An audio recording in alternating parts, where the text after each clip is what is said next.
Students, welcome to exam mastermind. आज हम social security schemes का लेक्चर सीरीज स्टार्ट कर रहे हैं, जिसमें मेरा फोकस रहेगा ministry of labour and employment, ministry of social justice and empowerment, ministry of women and child development and ministry of finance.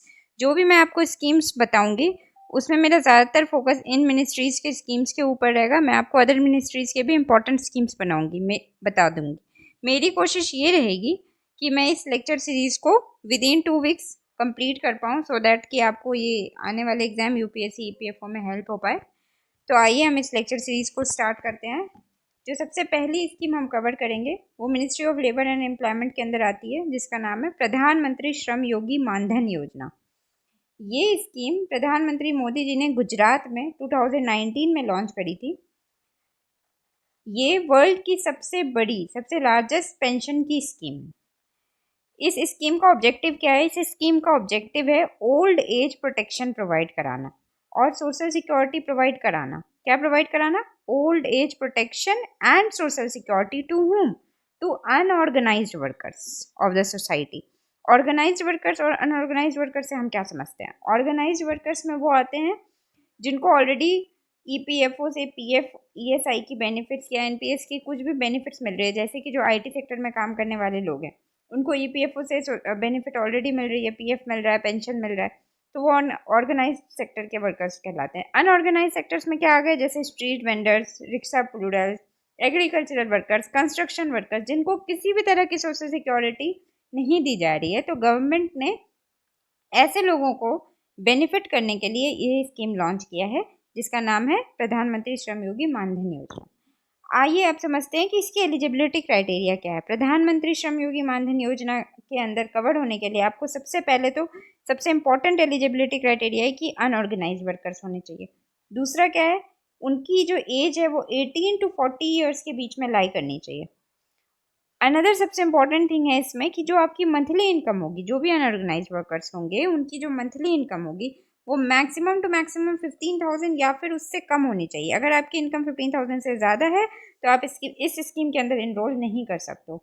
And ये चीज़ मैंने आपको बता दी है कि अगर वो ईपीएफओ, ईएसआईसी, एनपीएस या किसी भी गवर्नमेंट फंडेड ऑर्गेनाइजेशन का मेंबर होते हैं, उस केस में वो इस स्कीम के अंदर इनरोल नहीं करा सकते हैं। तीसरी चीज़ क्या है कि आपके पास एक आधार कार्ड होना चाहिए और एक बैंक अकाउंट होना चाहिए। कोई भी सेविंग बैंक अकाउंट चलेगा या फिर एक कोई भी जनधन अकाउंट होना चाहिए। ठीक है, अब समझते हैं कि इस स्कीम का बेनिफिट क्या है। इस स्कीम का सबसे अच्छा बेनिफिट है कि इसमें 3,000 रुपीज़ पर मंथ पेंशन मिलती है, जो कि मिनिमम अश्योर्ड पेंशन है, इससे नीचे नहीं मिलेगी। आफ्टर अटेनिंग 60 ईयर्स, जैसे ही मेंबर रिटायर होता है उसको 3,000 रुपये की मंथली पेंशन मिलेगी। दूसरी चीज़ क्या है कि अगर मेंबर की डेथ हो जाती है तो जो भी उसकी पेंशन बन रही है, सपोज कीजिए यहाँ 3,000 पेंशन बन रही है, तो 1,500 यानी कि 50% जो पेंशन होगी वो उनको स्पाउस को मिलेगा, या हस्बैंड या वाइफ जो भी होंगे। तीसरी चीज़ क्या है? अगर पेंशन कंट्रीब्यूशन के दौरान ही, मतलब 18 से 40 साल के बीच में कभी भी जब भी वो इनरोल कराते हैं, 4-5 साल बाद, 10 साल के बाद अगर उनकी डेथ हो जाती है, मतलब बिफोर अटेनिंग 60 ईयर्स, तो क्या होगा? तो जो भी उनके स्पाउस होंगे वो इस स्कीम को चाहे तो ज्वाइन कर सकते हैं और ज्वाइन करके जो भी रेगुलर पेमेंट है वो पेमेंट कंट्रीब्यूट कर सकते हैं मंथली, या फिर इस स्कीम से एग्जिट या विड्रॉल भी ले सकते हैं जैसे ही उनकी होगी अपने अकॉर्डिंग। उसके बाद चौथी चीज़ क्या है कि अगर हस्बैंड और वाइफ दोनों इनरोल कराना चाहें इस स्कीम के अंदर, तो they are eligible to apply for it and they will get 6,000 rupees monthly pension jointly.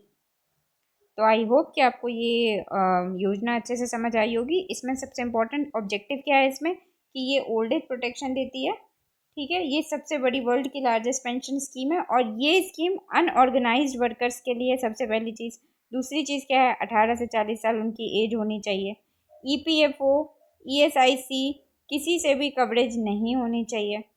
उसके बाद क्या है? एक सेविंग अकाउंट होना चाहिए, बैंक अकाउंट। ठीक है, एक आधार कार्ड होना चाहिए और उनका जो मंथली इनकम है वो less than equal to 15K होना चाहिए। अगर इससे ज़्यादा इनकम है तो वो एलिजिबल नहीं होंगे। ये हो गई एलिजिबिलिटी क्राइटेरिया। एंड बेनिफिट क्या है आपकी? 3,000 रुपये पर मंथ मंथली पेंशन मिलेगा और डेथ के बाद 50% पेंशन स्पाउस को मिलेगा। तो आई होप कि आपको ये अच्छे से क्लियर होगा। आइए अब हम मूव करते हैं दूसरी योजना की तरफ। अब जो दूसरा हमारा योजना है वो है प्रधानमंत्री रोजगार प्रोत्साहन योजना। ये योजना भी ministry of labour and employment के अंदर ही आती है।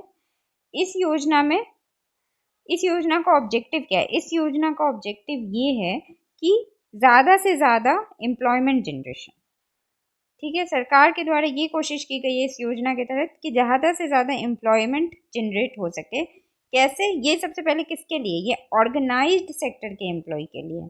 वो किसके लिए था? अनऑर्गेनाइज्ड वर्कर्स के लिए। ये किसके लिए? ऑर्गेनाइज्ड वर्कर्स के लिए, ठीक है। जैसे जो आईटी सेक्टर में काम करते हैं, किसी भी ऑर्गेनाइज्ड इंडस्ट्रीज में काम करते हैं जहाँ उनको ऑलरेडी पीएफ का बेनिफिट मिल रहा है, ये उसके लिए। इसका एलिजिबिलिटी क्राइटेरिया है कि वो इस्टेब्लिशमेंट ही, वो कंपनी ही इस योजना से इनरोल करा सकते हैं जो ईपीएफओ के अंदर रजिस्टर्ड हो, ठीक है। अब इस योजना के तहत क्या है? सबसे पहले मैं आपको ईपीएफओ का कंट्रीब्यूशन समझा देती हूँ सो दैट कि आपको ये योजना समझने में आसानी हो। तो इसमें क्या है, देखिए, पीएफ का जो कंट्रीब्यूशन मिलता है, सपोज कीजिए जो पीएफ की अभी प्रेजेंट में वेज सीलिंग चल रही है 15,000 चल रही है। वेज सीलिंग का मतलब होता है कि आपकी सैलरी चाहे जितनी भी हो, आपका जो पीएफ कटेगा, अगर आपका जो सैलरी है वो 15,000 या उससे नीचे है तो ही आपको पीएफ का बेनिफिट मिलता है। अदरवाइज अगर आपकी ज़्यादा सैलरी है तो भी 15,000 का वेज सीलिंग है, उसी पे आपका पीएफ कटता है। हाँ, भले ही कि आप हायर वेजेस पे अपना पीएफ कटा सकते हैं, वो एक मतलब सेपरेट कंडीशन है। बट जनरली जो होता है वो 15,000 पे पीएफ कटता है। तो 15,000 पे पीएफ कैसे कटता है? जो 12% शेयर है वो एम्प्लॉय का होता है, ठीक है। ये कहाँ जाता है? पीएफ में जाता है, ठीक। और जो इधर अनदर 12% शेयर है, ये कौन देता है? ये एम्प्लॉयर कंट्रीब्यूट करता है। एम्प्लॉयर कैसे 12% कंट्रीब्यूट करता है? वो क्या करता है कि 3.67% जो पैसा है वो पीएफ में आता है। उसके अलावा जो 8.33% पैसा है, ये कहाँ जाता है? ये पेंशन फंड में जाता है, यानी कि ईपीएस में जाता है। ये 8 इस योजना में यही 8.33% जो है ये एम्प्लॉयर न देके कौन देगा? गवर्नमेंट देगी। गवर्नमेंट देगी तो इससे क्या होगा? एम्प्लॉयर की जो लाइबिलिटी है वो कम होगी, तो उससे क्या होगा कि ज़्यादा से ज़्यादा एम्प्लॉयमेंट जनरेट होगा। तो इस स्कीम का ऑब्जेक्टिव ये है। ये स्कीम कब शुरू हुआ था? अगस्त 2016 में शुरू हुआ था। एंड ये जो गवर्नमेंट इसमें ये जो कंट्रीब्यूशन देगी 8.33% का ईपीएस, ये कब तक देगी? फॉर द नेक्स्ट 3 ईयर्स, 3 साल तक लगातार।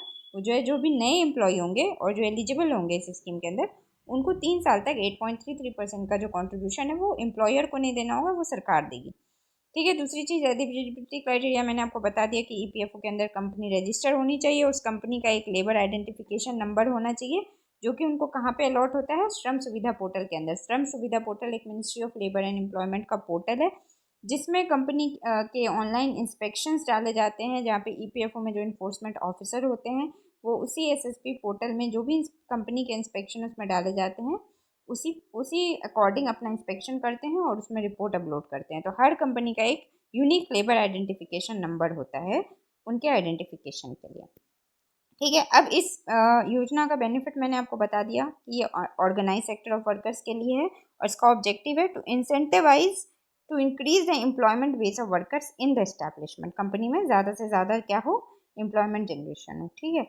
और अब इसमें तीसरी चीज़ क्या है कि जो ये 2016 में आई थी और 3 साल के लिए थी, लेकिन जो अभी कैबिनेट कमेटी, ये करंट अफेयर्स का पार्ट है, cabinet committee on economic affairs होती है जिसको प्राइम मिनिस्टर मोदी चेयर करते हैं। उन्होंने क्या बोला है? उन्होंने ये बोला है, उन्होंने इस चीज़ की अप्रूवल दे दी है कि इस स्कीम में अब इस स्कीम के स्कोप को बढ़ाया जाएगा, और बढ़ा के क्या किया जाएगा? पूरा का पूरा कंट्रीब्यूशन अब सरकार ही देगी पहले 3 साल के लिए, from the date of registration of the new employ. जिस दिन से नए एम्प्लॉय का रजिस्ट्रेशन होगा उस दिन से अगले 3 साल तक का पूरा कंट्रीब्यूशन गवर्नमेंट देगी, सो दैट कि एम्प्लॉयमेंट ज़्यादा से ज़्यादा जनरेट हो सके, ठीक है। For all the sectors inclusive of the existing beneficiaries for the remaining 3 period. जो एक्जिस्टिंग बेनिफिशरीज हैं वो भी इसके अंदर आ जाएंगे, और जो नए एम्प्लॉय हैं वो भी आ जाएंगे अगले 3 साल तक के लिए। इसमें क्या होगा? जो कॉन्ट्रीब्यूशन है वो कौन देगा? गवर्नमेंट ही देगा सारा का सारा contribution, not only 8.33% but entire contribution will be provided by the government. I hope कि आपको ये भी क्लियर होगा। इसमें मैं एक बार समराइज कर देती हूँ कि इसमें क्या क्या आपने पढ़ा। सबसे पहले तो ये मिनिस्ट्री ऑफ लेबर और एम्प्लॉयमेंट के अंदर आता है। दूसरी चीज़ ये ऑर्गेनाइज्ड वर्कर्स के लिए है। तीसरी चीज़ ये उन कंपनी के लिए है जो ईपीएफओ के अंदर पहले से ही रजिस्टर्ड है। ऑब्वियसली अगर ऑर्गेनाइज वर्कर हैं तो वो ईपीएफओ के अंदर रजिस्टर्ड ही होंगे। चौथी चीज़ इसमें क्या है कि इसमें जो पेंशन का 8.33% शेयर होता है जो एम्प्लॉयर को कंट्रीब्यूट करना पड़ता है, यानी कि कंपनी को कंट्रीब्यूट करना पड़ता है, वो कौन कंट्रीब्यूट करता है? वो गवर्नमेंट कंट्रीब्यूट करता है फॉर 3 years। 2016 में स्कीम आई थी और 2019-20 तक ये स्कीम मतलब चली थी तभी। अभी cabinet committee on economic affairs ने इस स्कीम के स्कोप को बढ़ाने के लिए अपनी अप्रूवल दे दी है और अब सरकार ने कहा है कि वो पहले 3 साल तक का सारा कंट्रीब्यूशन गवर्नमेंट ही बियर करेगी इस स्कीम के अंदर। यही है। आप आई होप कि आपको ये स्कीम भी अच्छे से क्लियर हो गई हो। तो अगर आपको मेरा ये लेक्चर पसंद आ रहा हो, ये लेक्चर सीरीज़ पसंद आ रही हो, तो प्लीज़ इस चैनल को लाइक कीजिए, सब्सक्राइब कीजिए, अपने दोस्तों के साथ शेयर कीजिए एंड मोस्ट इम्पॉर्टेंट थिंग कि आप हमें कमेंट करके बताइए कि आपको हमारा वीडियो कैसा लग रहा है। अगर इसमें किसी तरीके की सुधार की ज़रूरत है तो वो भी आप हमें फीडबैक दे सकते हैं। हम पूरी कोशिश करेंगे कि उसको इम्प्लीमेंट करें और आपको अच्छा से अच्छा लेक्चर प्रोवाइड करा पाएँ। Thank you so much for watching this video. Stay tuned and have a good day.